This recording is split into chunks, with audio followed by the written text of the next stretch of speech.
Liver cancer also happens to be one of the cancers, the hepatocellular cancer, HCC as it is called, with which an association of obesity has been seen. We cannot just pinpoint on one thing and say that it is because of this that cancer is coming up. Right. There are genes, the environment, your diet, your lifestyle, your physicality, what you inherit from your parents. We can say that if you just lose your weight, then your incidence of cancer will go away. No, you have to take proper treatment. Your surgery, your chemotherapy, your radiotherapy has to be done.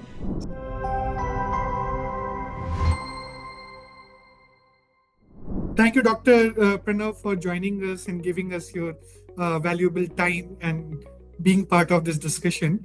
I would like to ask the first question that can you briefly explain how obesity and cancer are interlinked? Are there some kind of cancers which are specially induced by obesity? Thank you so much for having me, first of all. So, as such, what we have till now is an association of cancer with obesity. There have been a few studies where causality has been established, but there is nothing concrete. So, what we have been able to find out till now is that patients who are obese or overweight have a more predisposition to develop cancer. And not only develop cancer, they're more prone to have a recurrence of cancer developing in them after cure, and also a shorter lifespan because of cancer if they're obese. So causality as such in a few studies has been questioned or established, but it's more of an association with obesity rather than a causation with obesity of cancer. So can you briefly explain this in more detail? How is this correlation? Sure. So, according to IARC, the Agency for Research on Cancer, the international one, what they have said is that obesity is related to around 13 types of different cancers, and with which it has got a stronger correlation. But it also has been seen to be having a moderate association with other different cancers. So, essentially, obesity can affect tumorigenesis or cancer genesis in three main ways. One being the enzymatic way, where there are certain the fatty tissue in our body leads to development of, to put it in a very simple term, it leads to development of a hormone called as estrogen. So estrogen has been directly related in formation of certain cancers like the breast cancer, the uterine, which is also called as the endometrial cancer, so on and so forth. So one is this process. The other is that it promotes an inflammatory environment. The fatty tissue as such is causing an inflammatory environment, and if we do a bit of more research, we'll realize that inflammation is probably the sole cause of all illnesses in our body, and cancer just happens to be another one. So a fatty environment promotes more inflammation, which causes more, it causes a suitable environment for cancers to develop and progress in. The third is that as most of us are now, becoming aware of the fact that India is called as the diabetic capital of the world. We have more of diabetes in our country. So there is a condition called as hyperinsulinemia, the insulin hormone which a lot of diabetics would be injecting into themselves to maintain their sugar levels. So when there is insulin resistance, when the hormone is not able to, when the insulin that the body produces on its own is not able to work, so there is insulin resistance, the body produces more insulin. It leads to a state called as hyperinsulinemia, which essentially means more insulin in the body. So that also drives cell growth. Cell are essential components which form the cancer tissue. So that can also lead to increase in the incidence and the progression of cancer. So mainly these are the three mechanisms by which obesity can affect or increase cancer genesis in our body. So you talked about diabetes. The normal research also says that diabetes has had an impact on liver, right? Yeah. And it leaves a long-term impact on liver. So does that also increase your chance of getting a cancer in the liver, which is also becoming very frequent among people these days? Right. So liver cancer also happens to be one of the cancers, the hepatocellular cancer, HCC as it is called, with which an association of obesity has been seen. Again, so what we need to understand here is that it is a multi-causal etiogenesis. We cannot just pinpoint on one thing and say that it is because of this that cancer is coming up. Right. There are the genes, the environment, your diet, your lifestyle, your physicality, what you inherit from your parents. It's a it's an interplay of a lot of factors which can lead to one disease. Cancer happens to be one of them. So as I mentioned earlier on the program, that there is an association which has been seen, and more so with 13 different types of cancer. But to name a few common ones, which your viewers might be familiar with, it's the breast cancer, the gallbladder cancer, the pancreas, the esophagus, which is the food pipe, the Right. uterine cancer. So these are the ones which are more commonly dealt with, where we have seen that fatty patients are more prone to develop such cancers. So my follow-up question would be that we're also witnessing a lot these days where people are talking about how you take different kinds of medicine, you reduce weight, and your cancer vanishes. Is Right. that logical? Not exactly. So, but the flip side to that is what they've seen is that once you start losing weight, probably your chances of recurrence. There have been many studies where they've seen that your survival post weight loss can increase. If you lose that weight post the diagnosis and treatment of a cancer, your chance of recurrence might come down if you lose that weight. But that cannot be the only factor with which we can say that if you just lose your weight, then your incidence of cancer will go away. No, you have to take proper treatment. Your surgery, your chemotherapy, your radiotherapy has to be done in a sequential manner, whatever way the disease requires it. A thorough follow-up is needed. And subsequently, there are other factors. If you're fat, then yes, weight loss might be helpful. But again, Right. as I said, there is But no it's not a cure. it's not a cure. It's not a cure. It is something that you can help yourself with. And apart from cancer, losing weight also has benefits on your cardiovascular, heart attacks preventions, your diabetes, and etc. So, you should not lose weight just to prevent cancer, for other purposes as well. It is Right. better. Right. So I would like to ask you that if a patient is obese in any kind of cancer, Yeah. does it impact the treatment process? Is the process slow? Does it become fast? And what does it happen? Right. So, obesity, now talking just in terms of cancer patients. So, a cancer patient can be subject to three different forms of cure. One is surgery, the other is chemotherapy, the other is radiation. Chemotherapy is essentially drugs which we inject into somebody's veins, into the blood system, which goes all over the body and targets the cancer cells. Radiation is radiotherapy. We target radiation beams to a localized area of cancer and where it affects. So, if you compare a normal person, normal essentially being somebody who's not overweight or obese versus somebody who's overweight or obese.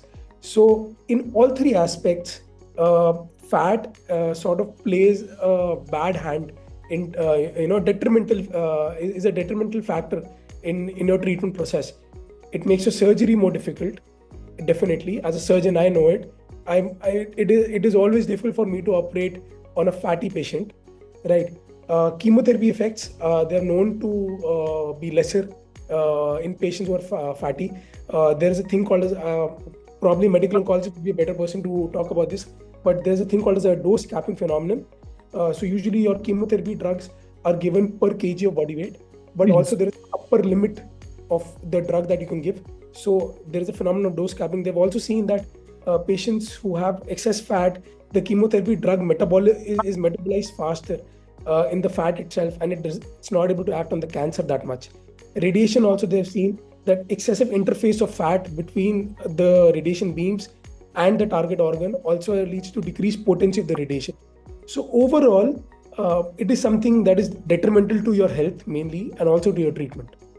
So in India, we have seen very frequently that people talk about some kinds of cancer. Yeah. You have ads about oral cancer in movie halls. Yeah. Breast cancer is being talked about. But there are various other types of cancer which nobody talks about. There's no mechanism where people get to know how and what to do in order to make sure that it doesn't happen to people. What are some kind of cases you face which can be easily, say, prevented, or some more information can be given to public about it? So essentially, the reason why you don't see advertisements about other cancers is because they're not visual, they're not very graphic. And oral cancer is something which you can see on your face.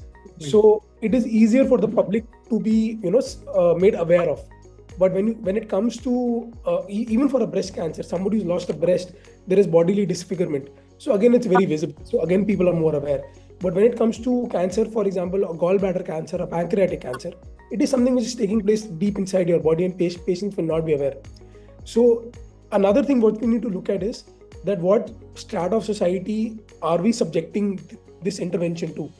So we need to look at what people are we targeting, and depending on that, we'll have to do our education promotional activities. So one focus which I think is of utmost importance is the schools and colleges. The kind of diet that is being given in school canteens and college canteens, it's there where you need to hit. You should kill the epidemic at that point itself. We need to make people more aware of what kind of good diet, good exercise they should follow. What is a regular body habitus? Size 0 is not the right thing, but a six-pack abs also for some might not be the right thing. But being excessively obese is also not the right thing. So right intervention at the right place is important. As I mentioned, schools, colleges, different types of advertisements in newspapers or over television programs, where people need to be educated about what the right weight is for them. We just cannot follow standards which are set in the West, because Right. their body habitus is different from what an Indian body is. So we need to frame guidelines, and I'm sure there already are various guidelines. Diabetologists would be better aware of it, that what sort of a weight for a height an Indian figure should have, an Indian body should have. Doctor, you've raised a very important point. I would like to ask, I mean, we're seeing more and more of processed and junk food being consumed Right. in cities, and especially youth and urban people. I mean, Right. does that impact your body metabolism to, say, counter a disease like cancer, or does it have can it be a cause of cancer? So usual dictum which you'll hear a lot of people telling you is that do not eat anything which comes out of a packet. That is something you'll hear a lot of people talk to you about. So whatever your processed food or preserved food is, they've got additional chemicals, excess of salt, excess of butter, excess of sugar. So it is something which will directly affect your gut, your microbiome in the gut. The salt is bad for you. Excess sugar is bad for you. It can again lead to central obesity, metabolic syndromes, and cancer just happens to be a side effect of this whole process. So if you go back, personally, I would recommend all of us going back to our normal Indian diet, where you have your vegetables, your curd, your chapati fulka, and your milk. I mean, that is it. So, but it is because of various influences that we are having from all over the world that we are now focused on things coming out of a packet. And I also believe that it's not good for our health. Cancer just happens to be one of the byproducts of eating all of those things. And what about these different campaigns which go on around social media, and we also see ads sometimes on a auto or in a bus that for a quick cure for cancer, call this number? Nah, I wish that was true. Nothing works. As I said, you have to be diagnosed in a proper way, one. Then you have to be staged in a proper way. Staging of cancer is of utmost importance, whether it's a treatable, curable cancer or not, whether if it's a metastasized cancer, what spectrum of cure are we looking at, whether it's palliation as in we are just offering support and preventing something which will eventually happen. And so staging the disease, then looking at the patient, the performance status, the condition of the patient itself. Some patients who are not in a good health might not be able to tolerate aggressive chemotherapy, surgery, or radiation. Whereas somebody who is young, fit, and unfortunately has been diagnosed with a cancer is in a position to tolerate aggressive forms of therapy. So your diagnosis, your staging, the health of the patient, and then you give the patient the choice of whatever options are available for treatment, and prognosticate them that if you take this route, this is the percentage chance of cure that is achievable, but vis-a-vis the other route, and then at the end of the day you take their consent, and it is the patient's choice. Informed patient's choice is the most important criteria. So, I mean, all that thing that people say and this misconception that people have that once you get a cancer, there is no going back. that is false, right? It is. It is. A properly staged, early diagnosed cancer is curable. But obviously, once we are beyond one stage, when it is spread far over, and that's also not true for all cancers. But most of the cancers, once it's grown beyond the ambit of cure, then I'm not saying there is only so much we can do. We can delay the inevitable, but we can also offer them a good quality of life. But then they have to, the patients have to seek regular treatment and follow up and be committed to their treatment as well. So yes, Any closing remarks you would like to make for our viewers? as you know, as is always said, cancer is curable. We should not be afraid of it. If you feel there is anything wrong with you, report it. Come to the hospital, get it checked. Be very open to discuss about it. Let us not be shy about it, because the more you hide it, the more it grows. It is not something that will go away, right? So early cure, early detection, and you probably will be, you can get rid of cancer itself. Thanks a lot, Dr. Pranav, for giving us your time. Thank you so much. Thank you so much, Pranjal. Thank you.